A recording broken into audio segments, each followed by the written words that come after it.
I want to continue with part 2 in our look at replacement theology, the idea that God has replaced Israel with the church. We ended our last spiel by showing that the church fathers didn't merely believe that they had replaced Israel, but they harbored a deep hatred for the Jewish people. And this should be no surprise. Replacement theology is deeply rooted in anti-Semitism and jealousy. It comes from a lack of understanding of God's love for all the nations. So many of its proponents admit to being offended at God's choice of Israel, feeling second class because of it. It was in that state of insecurity that they had a false revelation. The church has replaced Israel, and concluded that everywhere there is a promise to natural Israel, it really means to the church. But in truth, the Gentiles become co-heirs with Israel, not instead of. They're adopted as full sons into the household of God, and there is no second-class status. One top theologian says of St. Augustine that he, quote, believed that the Jews continued to have a valid role in history only since they were witness to the scriptures which foretold Christ. And what is that valid role? Get ready.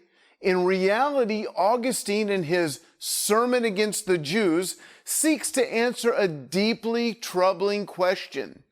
If God has cursed the Jews, why are they still here? Could it be that God has not cursed Israel, and that their perseverance as a people is due to his covenant with them? Does God foresee, along with Paul, Ezekiel, and Zechariah, a future for Jewish revival? No, says Augustine. Was Augustine thinking of Romans 3:2, where Paul says that the Jews were entrusted with the oracles of God, or Romans 11:28, that says the Jews are beloved for the sake of their forefathers? Actually, Augustine was struggling with a question, according to author Michael Vlach. If the church was the new Israel, why were there still Jews on earth? What purpose did they serve? Vlach says that they remain to testify of the validity of the prophecies. They alone could prove that the church didn't just make them up. Dr. David Reagan concludes that Augustine's answer was, although that the Jews deserve death, they are destined to wander the earth to witness the victory of the church over the synagogue. The apple had not fallen far from the tree. Augustine's spiritual father, St. Ambrose, believed the Jews are the most worthless of all men. They are lustful and greedy. They are deceitful murderers of Christ. They worship the devil. Their religion is a sickness. The Jews are odious assassins of Christ. And for killing God, there is no expiation possible, no indulgence or pardon. Christians may never cease vengeance, and the Jew must live in servitude forever. God always hated the Jews. It is essential that all Christians hate them. Again, that's not me talking. That is St. Ambrose, Bishop of Milan, back in the 300s. This is what we call punitive supersessionism. All Jews must be punished. It was the dominant view, if not the only view, amongst the church fathers. Now, some replacement teachers say that supersessionism does not always lead to anti-Semitism. I know how in vogue it is to say, I don't hate the Jews, I just don't see Israel as a prophetic fulfillment.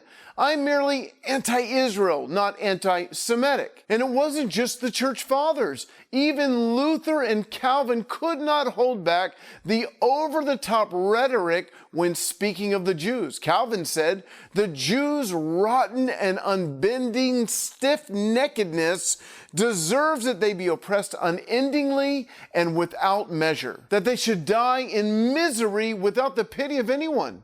And Luther was even worse, as he dehumanized the Jews by calling them, quote, a miserable and accursed people, thieves and robbers, the great vermin of humanity, lazy, rogues, blind and venomous, and then he demonized them further as he declared their punishment. Number 1, their synagogues and schools should be burned. Number 2, their houses should be destroyed. Number 3, their Talmudic writings should be confiscated. Number 4, the rabbis should be forbidden to teach. 5, their money should be taken from them. And number 6, they should be compelled into forced labor.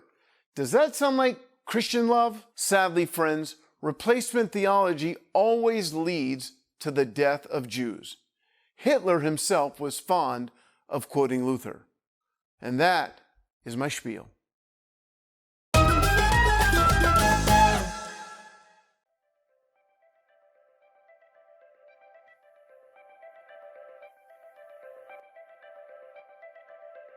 Shalom, everybody. I'm Ron Cantor, the Regional Director for God TV in Israel.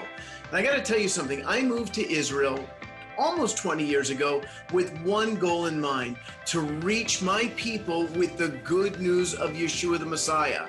And not long ago, we birthed something called Shelanu TV. Because of you, because of the gifts of God TV partners, Shelanu TV, a cooperative ministry with many Israeli ministries and Arab ministries, Shelanu TV became the first Hebrew-speaking Messianic cable channel broadcasting the good news of Yeshua to the nation. Now, as you probably know, we were taken off the air a few months after that. And within 3 hours, we were back up on the internet, on Facebook, on YouTube. We are not giving up and we're not backing down. We love the Jewish people. As I said, I moved here because of this burning love inside of me for them to know our Messiah. In fact, we call Shelanu because it means ours. And Yeshua, hu echad me'etanu, he is one of ours. He came from this nation. So I want to thank you during this 25th anniversary for birthing Shelanu TV. And I want to encourage you to continue to pray, continue to support Shelanu TV, because as we reach the Jewish people with their Messiah, with their Yeshua, according to Paul, that's going to release a greater riches revival all throughout the world. That's in Romans 11, verse 12 and verse 15.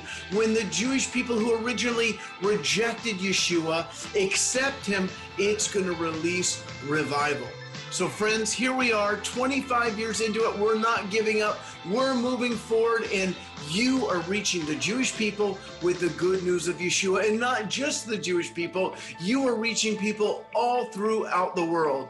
God bless you on this 25th anniversary for God TV. Shalom.